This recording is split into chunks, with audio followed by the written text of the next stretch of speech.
Wolf. It is the animal that does not live in a pack, or at least doesn't want to.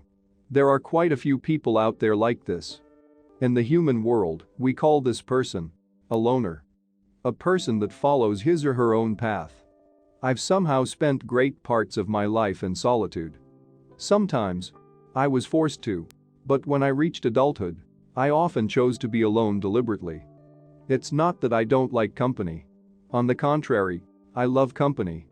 I've experienced deep relationships with people, but I don't like to conform to a group. In a way, I feel like groups restrict me. They restrict my movements, my thoughts, my individuality. Group energy and being able to identify with certain people sure feels great. But after a while, these things get old. And it often doesn't take long before I feel suffocated by these people and desire to leave. I do have friends though, and some of them are loners themselves as well, and we are perfectly fine by seeing each other just a few times a year. Being around people takes a lot of my energy.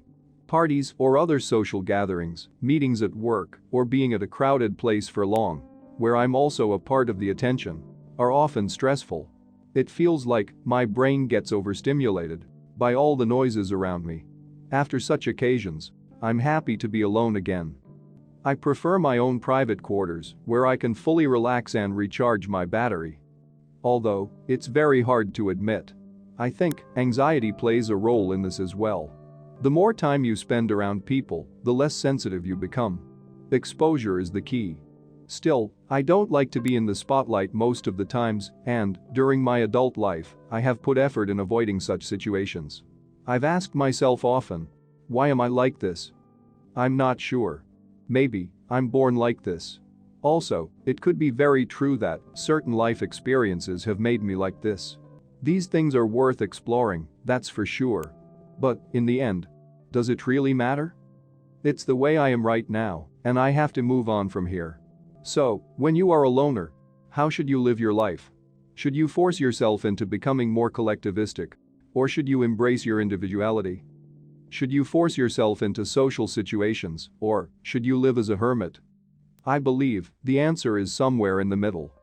No man is an island, and in many ways, we are deeply connected to the world, we are part of its ecosystem.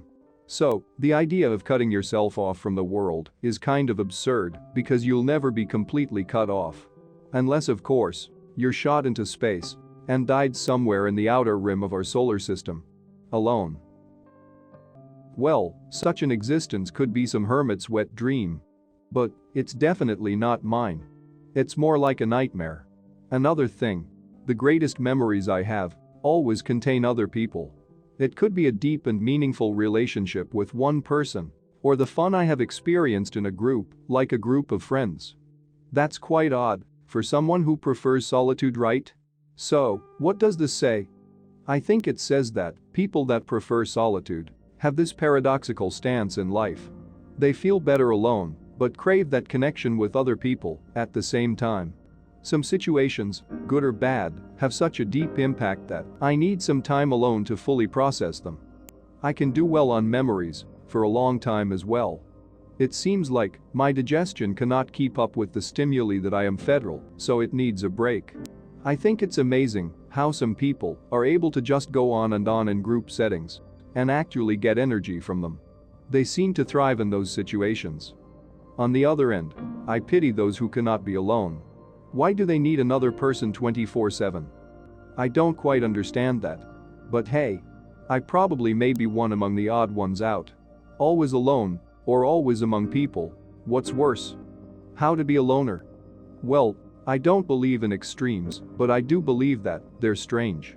In solitude, the lawful solitude can in fact be a great asset.